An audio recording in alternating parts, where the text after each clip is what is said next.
Kamau was born in a small, sun-drenched village called Ndonga, nestled between the green ridges of the southern highlands and the golden plains of the river Masaro. Ndonga was the kind of place where news traveled faster than the wind and secrets were impossible to keep. Kamau's birth was met with an eerie silence. The midwife, an old woman named Mziwa, who had delivered every child in Ndonga for the past 4 decades, looked shaken as she cleaned the newborn. She didn't utter her usual blessings. She didn't even smile. Instead, she whispered to Kamau's mother, Rukia, and left the hut without another word. At first, Rukia thought her baby was just large for his age. But it didn't take long for her to understand. Kamau's body, particularly a part of it, was unlike anything anyone in the village had ever seen. It was a source of confusion, fascination, and, quickly, discomfort. They didn't use his name at first. They called him the child with a curse, though never to his face. Shadows in the playground. As Kamau grew, so did the whispers. Children would run ahead of him and turn around to stare, sometimes laugh, sometimes freeze in silence. Mothers pulled their daughters away when he walked by, as if he carried disease instead of innocence. He was never invited to swim in the Masaro River with the other boys. He was never picked for games. And if he happened to pass through the market square, the older men would stop their talk and simply stare. By the time Kamau was 10, he had mastered silence. He spoke only when spoken to. He kept his eyes on the ground. He learned to read expressions before they formed. Every look of discomfort, every half-hidden whisper, they etched themselves into his soul. And his body continued to grow. By 12, it was no longer something he could hide with loose cloth. His attempts to move through life unnoticed were in vain. The boys feared him. The girls giggled nervously behind his back. The elders avoided eye contact. Rumors become reality. In a place like Ndonga, stories become truths faster than facts. Rumors spread like wildfire that Kamau was not entirely human, that his condition was a sign of spiritual imbalance, that he was sent as a punishment or test. Some claimed he was the reincarnation of a serpent god from an old tribal legend. Others believed his father must have broken a sacred oath before he died. Kamau, of course, said nothing. What could he say? Even his mother had begun to change. Rukia loved him, but there was fear in her eyes she couldn't mask. Sometimes, in the silence of the evening, Kamau would catch her glancing at him not as a mother gazes at her son, but as someone trying to solve a riddle too heavy for her heart. "You are a child of the earth," she whispered once, brushing his hair with shaking hands. "You are not cursed. You are different." But her voice betrayed her uncertainty. A prison of the flesh. When Kamau turned 17, he began working the fields with the older men. He was stronger than most his age, and he carried loads twice the weight of others. But no one thanked him. No one called him brother. They just watched from afar. Kamau's body was the first thing people noticed and the last thing they forgot. At 19, his loneliness became unbearable. He craved human connection, not lust, not validation, just the warmth of someone who saw him. But every interaction, even with the kindest women, turned awkward. The moment word spread that he was interested, curiosity overtook sincerity. And when, finally, he opened himself up to someone, it ended in disaster.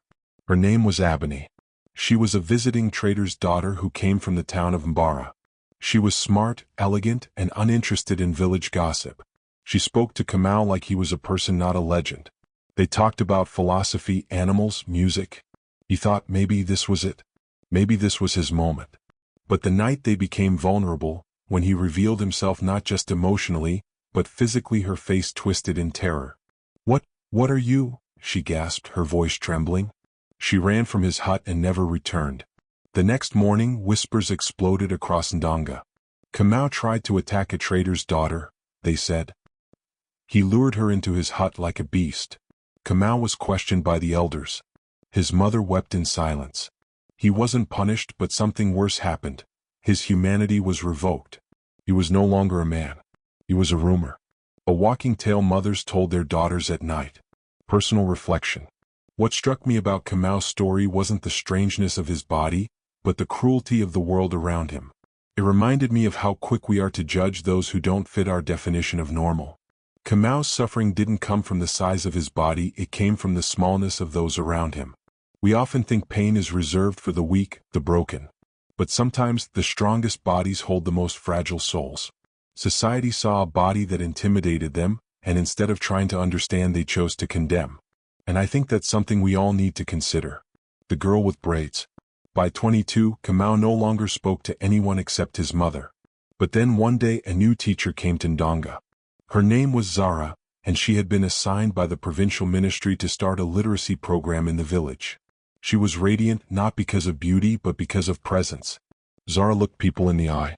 She asked about their stories. She listened when no one else did. And she noticed Kamau. Not the rumors, not the physical shell him. "You don't talk much," she said one afternoon, offering him a bowl of stew. "I've learned not to," he replied. "Well, maybe it's time to unlearn." That simple sentence shifted something inside him. Over the weeks, Kamau and Zara became quiet companions. He helped repair the village schoolhouse. She lent him books. He showed her how to identify edible roots. She showed him poems that made his chest ache. For the first time in years, Kamau laughed. But he was also afraid. Not because Zara had done anything wrong, but because he feared the same story repeating. That if she ever saw him fully, if she ever knew, she would run like the others. So, before she could get too close, Kamau did what he'd always done. He disappeared. Zara waited. She sent messages. She knocked at his door. But Kamau said nothing. "She deserves someone normal," he whispered to himself, repeating the lie that had become his truth. That night, Kamau sat alone beneath the vast Ndongan sky, holding a letter he had written for Zara. A letter of explanation, of apology. But the words stayed in his lap. The envelope remained sealed. Above him, the stars shimmered like the tears in his eyes. Maybe in another body, he thought. Maybe in another life. And as the wind carried the scent of wild orchids through the night, Kamau wondered if he would ever be more than a shadow in his own story. Sometimes we run from the cage only to find the world outside is built with invisible bars. Kamau stood at the edge of his village, the familiar scent of burnt maize and wet earth fading behind him. He didn't say goodbye. He couldn't. Goodbyes meant someone would ask why, and Kamau didn't have the strength to explain anymore. He left Ndonga under a sky heavy with cloud, with nothing but a small leather satchel and the ache of all he had lost. Arrival in Nyaruta. Kamau traveled by foot for 3 days before boarding a weathered bus headed toward Nyaruta, a sprawling city that pulsed with energy and drowned out memories. To the villagers, Nyaruta was a myth: glass buildings, endless roads, and opportunities born under neon lights. Kamau didn't care for the glamour. He just needed to disappear. Nyaruta welcomed him with the kind of coldness only a city can give. No one asked who he was. No one stared too long. The crowded streets gave him something he had never known: anonymity. But anonymity has its price. Kamau wandered the first few days with no clear plan, sleeping in shelters and under overpasses. The city wasn't gentle to the jobless or the strange, and it certainly didn't welcome a man with no documents, no address, and a presence that made people uncomfortable for reasons they couldn't name. Still, he persisted. By the second week, he found work at a construction site on the outskirts of Nyaruta, hauling bricks and mixing cement under a sun that showed no mercy. His strength made him valuable, but his silence made him suspicious. They called him Mute Mule, laughing behind his back. No one asked why he didn't change clothes with the rest of the men after work. Why he always waited until the showers were empty. Why he avoided physical closeness like it was poison. Kamau didn't care. He'd learned to wear invisibility like a cloak. A night that changed everything. One evening, after a particularly brutal shift, Kamau was stopped by a man named Kito, a wiry, sharp-tongued fellow who ran errands for the site manager. Kito didn't like Kamau, but he needed something. "Hey Mule," he said, tossing him a folded piece of paper. "Some rich folks need extra hands for a private event. Good pay. You in?" Kamau didn't ask questions. He needed the money. That night, dressed in an oversized white shirt and tight black pants borrowed from the supply closet, Kamau arrived at an upscale residence in Wenzi Heights, one of Nyaruta's wealthiest districts. The mansion gleamed like a monument of class division. He joined the other workers, mostly young men who were unloading crates of wine, arranging tables, stringing up lights under the instructions of an event planner who never made eye contact. The guests arrived around midnight. Loud laughter. Perfume that reeked of money. Kamau stayed in the shadows, clearing dishes and cleaning broken glass with the quiet efficiency of someone who knew how to be invisible. But even here he couldn't stay hidden for long. He was adjusting the placement of a heavy metal frame when a woman's voice cut through the noise. You. Yes, you. The tall one. Come here. Her name was Amaria. She was striking dark curls, skin like copper polished in firelight, and eyes that pinned you to the wall. She was the host's daughter, clearly bored, clearly hunting for amusement. Kamau approached, cautious. What's your name? She asked, sipping something golden from a tall glass. He hesitated. Kamau. You don't talk much, do you? Not unless there's something to say. She smiled. Not out of kindness, out of curiosity. Come with me, she said, walking away without waiting for his reply. Temptation behind closed doors. Amaria led Kamau to a smaller lounge inside the mansion. The room was dimly lit, jazz music hummed low in the background. She poured 2 drinks and handed him one. You're different, she said, studying him the way a collector examines a rare artifact. Not just your silence. You carry something dark. Kamau didn't answer. He sipped the drink, tasted bitterness and sweetness at once. She leaned in, close enough to smell her perfume, orange blossom and danger. You don't belong here, she whispered. That's why I like you. Then she kissed him. Kamau didn't resist. Maybe he should have. Maybe he wanted to prove to himself that he wasn't as monstrous as they said. That he could be wanted. But when things began to move faster, when clothing fell to the floor and passion turned physical, everything crumbled. She saw it. And her fascination turned into fear. Oh my God, she gasped, backing away. What the hell is that? Kamau stepped back, shame crawling up his spine like fire ants. Leave, she hissed, pulling her dress over her shoulder. Before I call someone. He ran. Condemned again. By morning, everyone at the construction site knew. Word travels fast in cities too, especially when fueled by scandal and a rich girl's tears. Amaria hadn't said what happened exactly, but the implication was clear enough. Kamau was fired. Not because of proof. Not because of guilt. But because he was different, and that was always reason enough. He spent the next week back on the streets. This time colder. Hungrier. Broken. A flicker of hope. Just when despair began to feel permanent, he met Father Tembo, an aging priest who ran a community shelter in the slums of Calabar district. Tembo saw Kamau sleeping in an alley one morning and, instead of ignoring him like everyone else, offered him food. There's something in your eyes, Tembo said. Something heavy. Kamau didn't answer. I don't need to know, the priest added, handing him a key to a small room in the back of the church. Just don't carry it alone. Tembo became the first man Kamau ever opened up to. Slowly, over weeks, Kamau shared pieces of his past. Not all of it, but enough. Tembo didn't flinch. He didn't pity. He just listened. You were born with something rare, he said one night. And because of that, people project their fears onto you. That's not your burden to carry. It's theirs.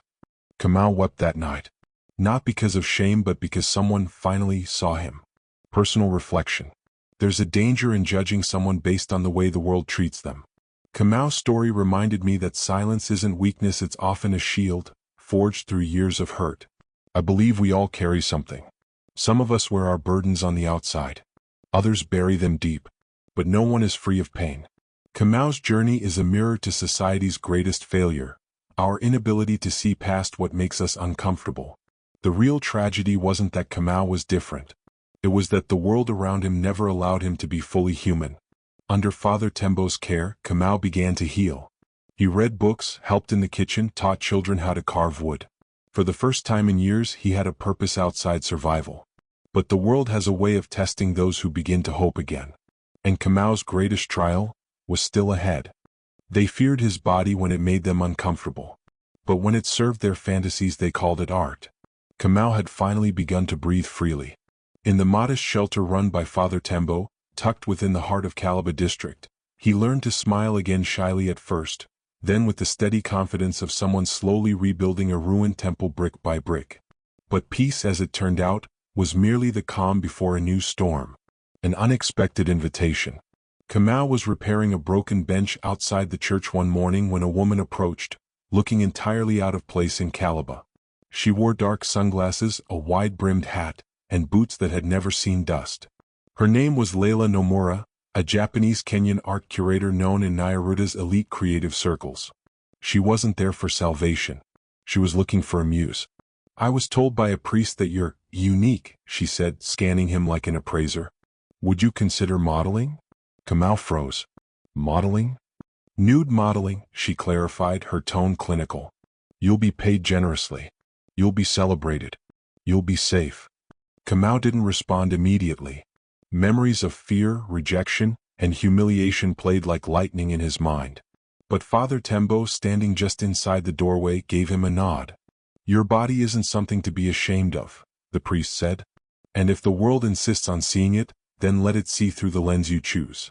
And just like that, Kamau entered a world that claimed to see him differently. The Studio of Shadows. Layla took him to Studio Mzito, an art collective built inside a renovated textile factory. Inside, long skylights poured sunlight onto pale concrete floors, and canvases draped in deep reds and midnight blues filled every wall. The artists didn't flinch when they saw Kamau. They stared, but not in fear. Not in judgment. In awe. Kamau's first session was silent. He stood still while 5 painters sketched the contours of his body onto stretched linen. Every scar, every sinew, every inch was captured not as a burden but as a blessing. And for a moment, Kamau felt seen. But admiration is a tricky drug. Soon he was the center of whispers, of rumors, of obsession. His face was printed on posters. His body featured in exhibitions across Nyaruta. The city that once spat him out now poured wine in his name. He was nicknamed the Golden Frame. But with attention came danger. The collector. Her name was Janelle Duval, a French art buyer living in Nyaruta for the season. She was in her mid-40s, affluent, powerful, and fascinated by the exotic, a word she used too often. Kamau met her at a private gallery dinner organized by Layla. At first she was polite, then charming, then possessive. You're not like the others, she said one evening, brushing her fingers along his arm without asking. There's something animalistic about you. Raw. Untamed. Kamau stiffened. He had heard this before, not the exact words but the tone. The one that turned him from human into curiosity. She invited him to her villa. He declined. She sent gifts. He returned them. Then came the threats. You think you're above all this now? She hissed during a fundraiser. You were nothing before they painted you. Don't forget what you are. And just like that, Kamau realized the truth. This world didn't worship him. It used him. The art didn't free him. It framed his chains in gold. Breaking the frame. Kamau tried to pull back, but the contracts he'd signed with Layla bound him tightly. He was her discovery, her success. To walk away was to cost her reputation, her galleries, her money. She begged him to reconsider. She offered more money, more exposure. But Kamau had seen this dance before. Back in Ndonga, they feared what made him different. Here in Nyaruta, they profited from it. Neither world offered freedom. So one morning, just before the opening of a major exhibition titled The Divine Form, Kamau vanished. He left behind a note written in his careful, quiet handwriting. You cannot celebrate what you refuse to understand. I'm not your canvas.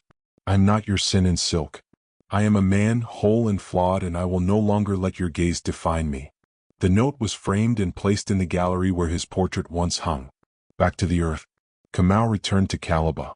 Not to the shelter but to the hills behind it, where a group of orphan boys had built a small woodworking school from scraps. Kamau joined them quietly. He taught them not just how to carve but how to stand tall. His name slowly faded from Nyaruta's art scene. His face disappeared from the billboards. The city, hungry for the next spectacle, moved on. And Kamau was finally free. Personal reflection. There's a dangerous line between celebration and objectification. Kamau's story taught me that not all praise is genuine. Sometimes admiration is just control in prettier clothes. Sometimes being seen is not the same as being known. In a world obsessed with bodies, we often forget the soul within them. Kamau's decision to walk away wasn't weakness, it was power. The power to define himself. Late one evening, as the sun painted Calabar's rooftops gold, Kamau sat beneath a baobab tree with a young boy named Zito, who had lost both parents in a fire. Why don't you go back to the city? Zito asked. You were famous. Kamau smiled, shaking his head. Fame is loud, Zito. But peace whispers. And in that quiet, Kamau found what the world could never give him. Belonging. You can leave the city but not its shadows. Not until you face the ones who cast them. Prologue, Whispers in the Rain. The skies over Caliba had turned gray, heavy with the kind of rain that seeps into memory. Kamau was alone in the shed behind the woodworking school, sanding the frame of a hand-carved chair. His hands moved with quiet rhythm, but his mind had grown restless. Something unseen had begun to stir. It started with a letter worn, water-stained, and signed. We never stopped looking. I never stopped wondering. I am in Caliba now. Please, if you remember me, come. There was no name. No return address. Just a date and a meeting place. The edge of the abandoned Mavoko train station, where rusting tracks whispered of places long departed. Kamau folded the letter slowly, heart pounding against the silence. The face from the fire. It had been over a decade. Kamau hadn't spoken of Nia in years. Not since that night in Ndonga, when she fled from him with horror written on her face when her voice joined the chorus that had declared him monstrous. He remembered her, eyes like warm dusk, laughter like cracked bells, and hands that once held his like they were sculpted to fit. He thought she had disappeared. But when Kamau arrived at Mavoko, soaked and cautious, there she stood, Nia, no longer a girl but a woman etched by time. She turned as he approached. Kamau. He said nothing. I deserved that silence, she murmured. I didn't come for forgiveness, she added after a pause. I came for truth. Mine and yours. The broken thread. They sat under the tin awning of the station, rain tapping rhythm above them like fate knocking gently on memory's door. Nia told him she had left Ndonga 2 weeks after the rumor spread. They said I was cursed for loving you, she said bitterly. But I didn't leave because of them. I left because I hated that I ran from you that night. I was ashamed. Kamau's throat tightened. He had replayed that moment for years, her scream, her recoil, the way her face twisted not with cruelty but with fear. The worst kind. I was young, Nia continued. And when I saw you, fully, I wasn't ready for what it meant. For what you carried. It scared me not because of you, but because I didn't know how to handle something that shattered everything I thought I knew. I broke something in you, she whispered. Kamau turned to her, voice low. No. They broke something in us. You were just the final stone. The pull of old wounds. Over the next few days, Nia remained in Caliba. She volunteered at the woodworking school, taught local girls how to weave palm fiber into mats.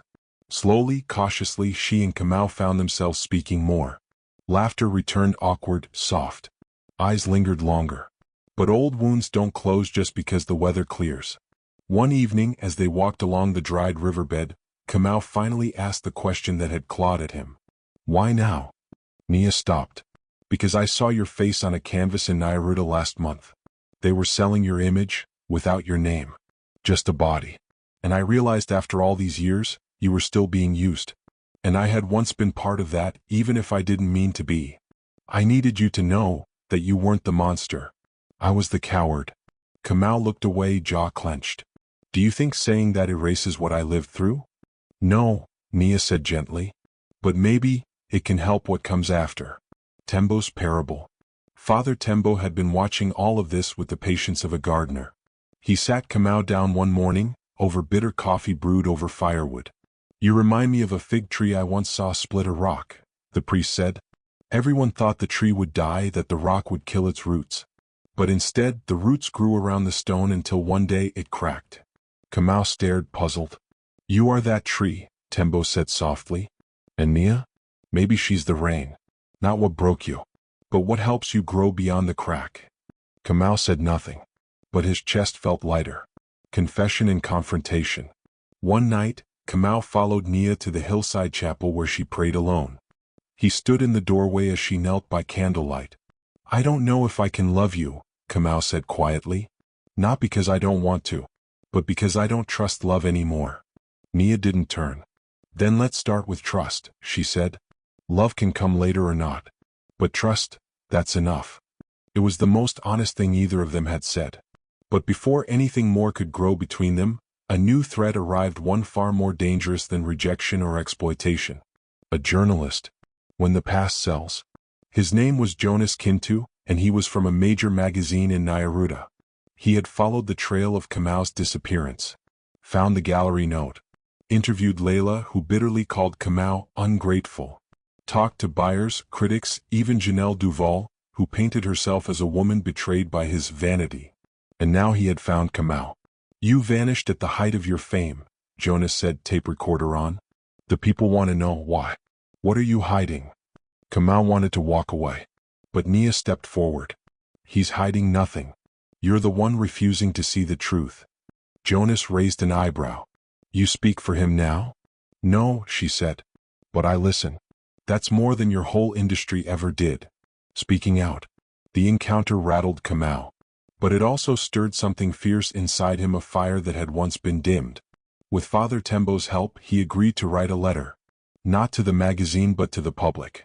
It was published online 2 weeks later, titled, "I Am Not a Story You Get to Own." In it, Kamau told his truth.